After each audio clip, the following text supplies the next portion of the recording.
Here at the governor's press conference about to begin, and I see this is in a church, and I see all these goodies and these refreshments, and you usually don't see politicians having press conferences in churches, do you? Can you tell me who you are and what's going on here today?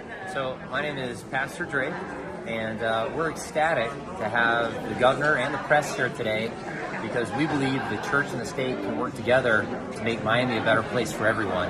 And today, we're all about serving the most vulnerable amongst us and those people that are being trafficked in our city.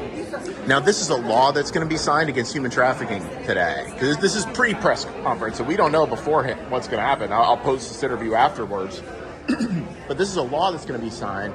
How do you do work here, Pastor, to help people in human trafficking?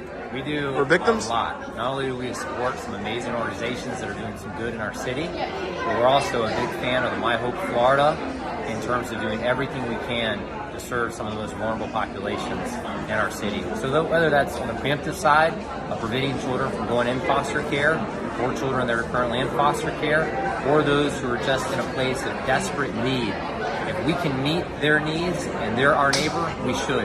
And that's what we're trying to do. And so we're grateful for the technology and the support to do that. Typically, Pastor, who gets involved in human trafficking? Like, how does it happen? Is it people in the foster care system? Is it just people that get just grabbed off the streets? How does this end up happening, and how do you specifically help them? That's a great question.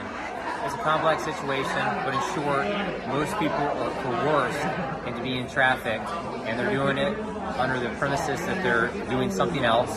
There's an illusion of opportunity, and then they're basically being solicited and sold and used. Like modeling or something like that, or just any kind of... That could be one of the many vocational opportunities that are presented.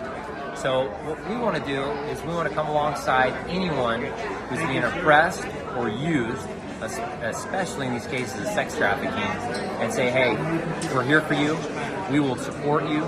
We will give you whatever you need so that you can get your feet under you to fulfill that dream of vocational calling that you actually thought you're here to pursue. And then when they get in, they can't get out.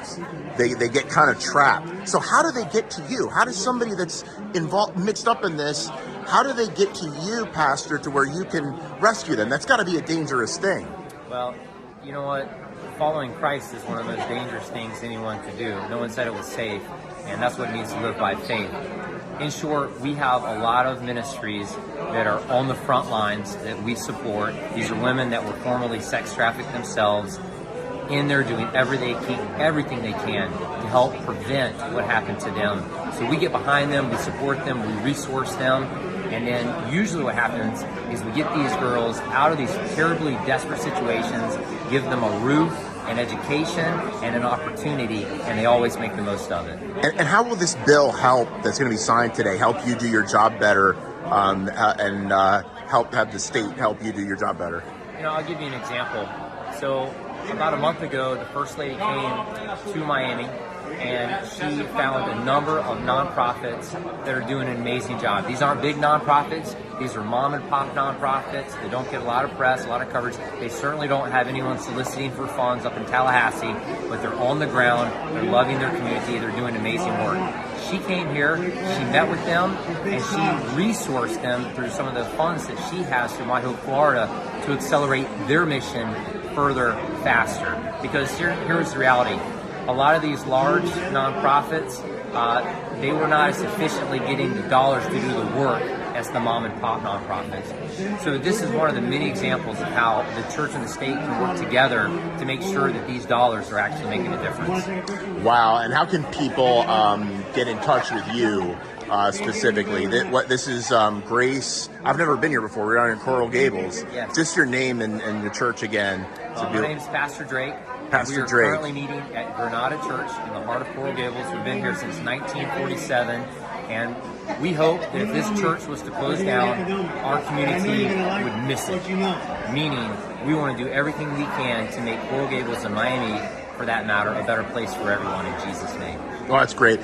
Just one more question. You've been great talking to me because I know people are going to ask when they watch this video. What about the people that say that this might violate what they call separation of church and state? Yeah, I would challenge them to look up the whole history of church and state. You know, my understanding is the first book that was printed by Congress was the Bible. for the American people. There's a strong correlation between faith and freedom. John Adams, our second president, said this: our Constitution is solely dependent upon that of religious people.